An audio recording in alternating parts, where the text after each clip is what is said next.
شباب، كيف كان يؤرخ العرب لأنفسهم قبل الإسلام؟ وكيف كانت تؤرخ باقي الأمم للأحداث والمراسلات والوثائق؟ تعالوا نحاول نجاوب على هذا السؤال، وخلونا نبدأ بالأمم السابقة للعرب ثم نذهب للعرب.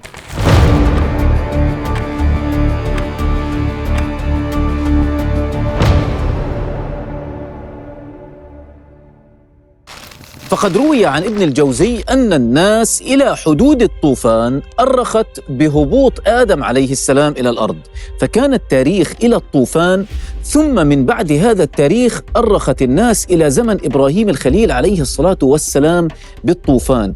ومنذ هذا الوقت بدأت عملية التأريخ تختلف من قوم لآخر. فقد حدث محمد بن إسحاق عن ابن عباس رضي الله عنه أن بنو إسماعيل في مكة أرخوا ببناء الكعبة، ثم أرخوا بزمن معد ابن عدنان، ثم بكعب ابن لؤي بعام الفيل. وأما باقية ولد إسماعيل من سكان تهامة فكانوا كلما خرج قوم من تهامة أرخوا بمخرجهم. أما العرب فأرخوا بالأحداث والأيام المهمة.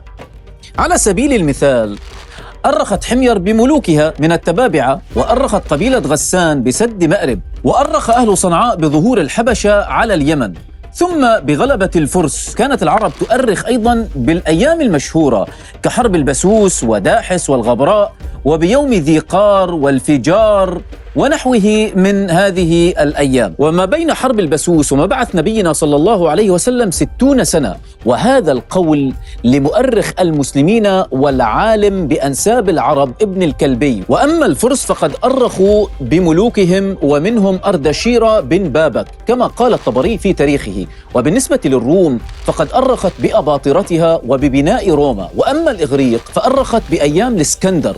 وأما القبط فأرخت بعهد بخت نصر إلى حدود وقت كليوباترا. وأما اليهود فقد أرخوا بخراب بيت المقدس. وأما النصارى فبرفع عيسى المسيح عليه السلام وبميلاده، وهو التاريخ المعتمد اليوم في جل عمليات التأريخ عبر العالم وفي الدول والأنظمة العالمية. وقد أرخ المسلمون الأوائل على غرار ابن كثير في البداية والنهاية وكثير من مؤرخي الإسلام لفترة ما بين آدم عليه السلام وما بين الطوفان أو زمن إبراهيم الخليل عليه الصلاة والسلام، وهي كلها نقل عن أخبار وتواريخ الأقوام السابقة. تعددت منطلقات عمليات التأريخ لدى العرب في الجاهلية ولدى باقية الأقوام، فكل كان يؤرخ بحدث جلل عرفوه، وإما بتولية عظيم عليهم أو يوم من أيام حروبهم أو مبعث نبي فيهم. لا تغادر قبل أن تلقي نظرة على المصادر مع واحد لايك وشير حتى يعم الخير.